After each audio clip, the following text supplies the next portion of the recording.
नमस्कार, मैं हूँ श्रुति और आप देख रहे हैं पूर्वांचल धारा। आज हम मौजूद हैं वेदांत चाइल्ड केयर जो खरी बाईपास के पास है और हमारे साथ मौजूद हैं यहाँ के संचालक अखंड प्रताप सिंह। और कुछ समय पहले एक घटना यहाँ सामने आई थी जहाँ हॉस्पिटल में कुछ तोड़फोड़ हुई थी, स्टाफ के साथ बदतमीजियाँ हुई थी जिसमें पुलिस का भी नाम आया था।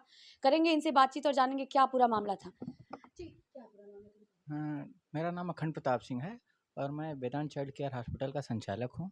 हुआ यूँ कि 10 तारीख को एक अहरौरा से एक बच्चा हमारे यहाँ आया जिसकी हालत काफ़ी गंभीर थी।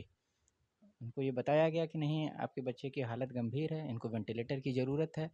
हमारी डॉक्टर्स की टीम ने बच्चे को एग्ज़ामिन किया और उसके बाद बच्चे को वेंटिलेटर पर डाल दिया उनकी लिखित अनुमति पे। उसके बाद बच्चे 3 दिन तक बच्चा जो है आईसीयू के वेंटिलेटर पे रहा। 3 दिन के बाद बच्चे को पीआईसीयू में शिफ्ट किया गया। बच्चा ठीक होने के बाद 17 तारीख को बच्चे को डिस्चार्ज करना था। 17 तारीख को डिस्चार्ज करने के बाद बच्चे को बिल दिया गया। बिल देने के बाद उसका एक मामा था मनोज गिरी करके, जो शराब के नशे में धुत था। हमारे जो रिसेप्शनिस्ट है और हमारे एम्प्लॉइयों के साथ बदतमीजी किया, गाली गलौज किया। उसके बाद इसकी सूचना मैंने चौकी पे दिया, आखिरी चौकी पे। वहाँ से पुलिस आई, दोनों पक्षों को चौकी पे बुलाई। उन्होंने एक हमारे पे ब्लेम भी लगाया कि आपने बच्चे को अगवा करके रखा हुआ है। मैंने जो आखिरी चौकी से कांस्टेबल लोग आए थे उनको मैं दिखाया कि आप ये बताइए कि क्राइटेरिया क्या होती है बच्चों को किडनैप करने की, जो आपने ये कह दिया कि अगवा किए हैं। लिखित फॉर्मेलिटी तो हुई होगी उस पे। हाँ हाँ, लिखित कोई नहीं, वो तो ऐसे मौखिक कह रहे थे। मैं कहा कि देखिए बच्चा वार्ड में है, वार्ड में और सारे मरीज हैं, तो अगवा की क्या क्राइटेरिया होती है जो आपने मेरे ऊपर ब्लेम कर दिया। तो उन्होंने कहा ठीक है, आप बच्चे को छुट्टी कर दीजिए। मैंने बोला सर बिल है, बिल पे करके बच्चे को ले जाएं। उसके बाद उन्होंने रिक्वेस्ट भी किया कि कुछ कंसेशन कर दीजिए।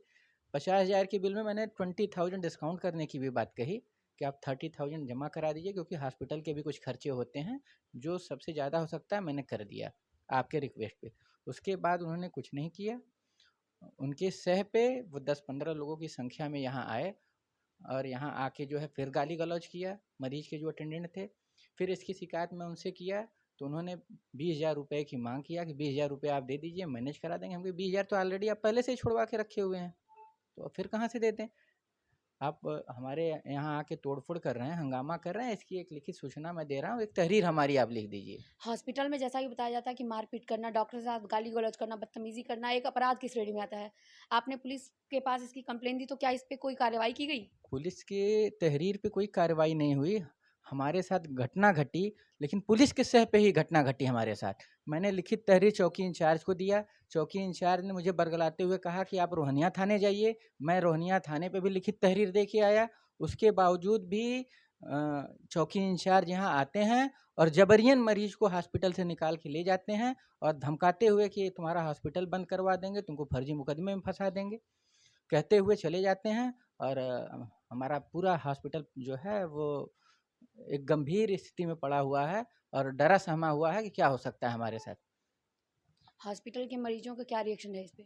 हॉस्पिटल के मरीजों पे ये देख के ये लग रहा है कि मरीज जो है काफ़ी वो भी भयभीत हैं कि इस टाइप के तोड़-फोड़ हो रहे हैं, तो हो सकता है कि मरीज के साथ भी पुलिस प्रशासन कुछ करवा सकती है।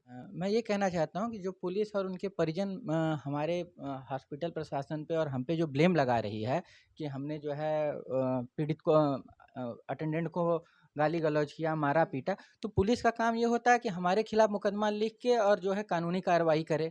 ये नहीं होता है कि हमारे अस्पताल से मरीज को अपनी मर्जी से निकाल के ले जाए। तो मारपीट की यहाँ पे सीसीटीवी फुटेज जैसा क्या सारी पुलिस स्टेशन फुटेज है, पर? सारी चीज़ें हमारे पास है, लेकिन एक पुलिस अपने बरगलाने आप जैसे पत्रकारों के क्वेश्चन करने पे वो ये बता रही है कि नहीं, या वहाँ जो है आप अटेंडेंट के साथ मारपीट किए हैं, गाली गलौज किए हैं। तो अगर मैं कोई घटना कारित किया हूँ तो मुझे पनिश करना चाहिए, ना कि पुलिस को मरीजों का बढ़ावा दे के और मरीज को अपने साथ ले जाना चाहिए। इसकी मैं घोर निंदा करता हूँ और मैं प्रशासन से मांग करता हूँ कि इसकी कड़ी से कड़ी कार्रवाई हो ताकि हमें न्याय मिल सके। अगर प्रशासन इस पे कोई कदम नहीं उठाती है तो आपका तो आगे का फिर कार्य? उच्च न्यायालय है, मैं न्यायालय की शरण में जाऊँगा और आखिरी दम तक न्याय के लिए लड़ाई लड़ूँगा। कि आप देख सकते हैं कि इस हॉस्पिटल में कह सकते हैं कि पुलिस के सह में ये अपराध हो रहे हैं। अगर इस तरीके से पुलिस काम करेगी तो ये उसके काम पे सवाल उठ रहे हैं, ये जनता की तरफ से प्रशासन पे सवाल उठ रहे हैं। मैं हूँ श्रुति, बने रहिए हमारे साथ अगली खबर तक। सब्सक्राइब कीजिए हमारे चैनल को। और बेल आइकॉन को दबाइए हमारी लेटेस्ट वीडियो सबसे पहले देखने के लिए।